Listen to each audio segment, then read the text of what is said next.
গল্প একটি মূল্যবান চড়ুই।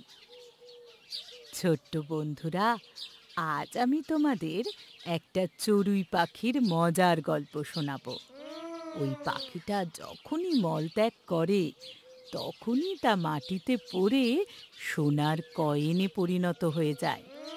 হঠাৎ একদিন একজন পাখি শিকারী এই ঘটনাটা লক্ষ্য করে আর ওই পাখিটাকে ফাঁদ পেতে ধরে ফেলে।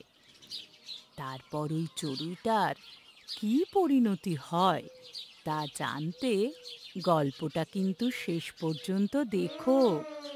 একদিন এক পাখি শিকারী এক বিশাল বটগাছের নিচে ঘুমাচ্ছিল। একটা সোনালী চড়ুই উড়ে এসে সেই গাছে বসে। চড়ুই শিকারীর সামনে কয়েক ফোঁটা মল ত্যাগ করে। সেই সময় এক ব্যক্তি সেই পথ ধরে যাচ্ছিল। সে দেখে শিকারীটার পাশে দুটো সোনার কয়েন পড়ে রয়েছে। সোমদেব, হে বন্ধু, ওঠো, দেখো কি হয়েছে। বিকেল হয়ে গেল। এই এসব এখন ভুলে যাও, এইদিকে দেখো। এটা তো সোনা। এটা ওই সোনালী চড়ুই পাখিটা ফেলেছে। এই পাখিটা তো সত্যি খুব সুন্দর। যদি আমি এই পাখিটাকে ধরতে পারি তবে তো আমি ধনী ব্যক্তি হয়ে যাব। তখন আমি পাখিটাকে আরো অনেক বেশি বেশি করে খাওয়াবো। তখন সে মলত্যাগ করলেই বড় বড় সোনার মুদ্রা বের হবে। তাহলে পাখিটাকে বন্দি করো। আমার সোনালী চড়ুই, এখন আমি তোমাকে বাড়ি নিয়ে যাব আর একজন ধনী ব্যক্তি হয়ে উঠব। ভাই সোমদেব, আমার মনে কিন্তু একটা প্রশ্ন জাগছে। কি প্রশ্ন? বলো আমাকে, আজ আমি খুব খুশি। দেখো ভাই, এই পাখিটা কিন্তু একেবারেই আলাদা। ভবিষ্যতে এই পাখিটার দেওয়া সোনার কয়েন থেকে তুমি ধনী হওয়ার পরিবর্তে তুমি কিন্তু নানা রকম সমস্যার সম্মুখীন হতে পারো। তা তুমি মন্দ বলনি। শোনো, তুমি একটা কাজ করো, তুমি এই পাখিটাকে রাজাকে দিয়ে দাও, আর তার পরিবর্তে রাজা তোমায় নিশ্চয়ই পুরস্কৃত করবেন। আমি বুঝতে পেরেছি তুমি কি বলতে চাইছো। দেখুন রাজা মশাই, আমি আপনার জন্য সম্পূর্ণ আলাদা একটা চড়ুই পাখি ধরে এনেছি। এই পাখিটার মল মাটিতে পড়লেই সাথে সাথে সোনা হয়ে যায়, এবং সেই কারণেই আমি এই বিস্ময়কর পাখিটাকে আপনার কাছে এনেছি। তাহলে এই সোনার মুদ্রাগুলো দিয়ে রাজকোষের ভান্ডারে রাজস্বের পরিমাণ বাড়বে। খুবই ভালো, তোমাকে আমি পুরস্কার দেব। দেখো, পাখিটা সত্যি খুব সুন্দর এবং অন্যরকম। এর ভালো করে খেয়াল রেখো।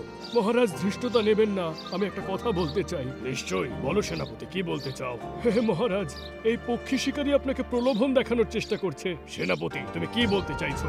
মহারাজ, দয়া করে একটু বোঝার চেষ্টা করুন। যদি এই পাখির পরিত্যাগ করা মল সত্যি সত্যি সোনা হয়ে যায়, তাহলে পক্ষী শিকারী কেন এটা আপনাকে দিয়ে দিতে চাইছে বলুন তো? সে নিজের কাছে পাখিটা রেখে নিজেই ধনী ব্যক্তি হয়ে উঠতে পারত। এই কথাটা তুমি ঠিকই বলেছো। নৃত্য, যাও এখনই পাখিটাকে মুক্ত করো। আমি আবার বাসায় ফিরে এসেছি। আমি আমার ভাগ্যের জোরে বেঁচে গেছি। প্রথমে ওই বোকা পাখি শিকারীটা আমাকে ধরে ফেলেছিল আর রাজার কাছে নিয়ে গিয়েছিল। সে ভেবেছিল রাজা তার ভাগ্য বদলে দেবে। রাজা মশাইও খুব বোকা। অবশেষে সেনাপতি তাকে বুদ্ধি দেয়, আর সেনাপতিও খুব বোকা। সেনাপতি আমাকে ভালো করে পর্যবেক্ষণ না করেই মুক্তি দিয়ে দিল। সত্যি, এই সমাজে বোকা লোকের সংখ্যাই বেশি। তাহলে বন্ধুরা, তোমরা এই গল্পটা থেকে কি শিক্ষা পেলে? মানুষের শ্রেষ্ঠত্বের নিদর্শন পাওয়া যায় তাদের ভেতরের গুণাবলী থেকে, আর পশু পাখির শ্রেষ্ঠত্বের নিদর্শন পাওয়া যায় তাদের বাইরের গুণাবলী থেকে।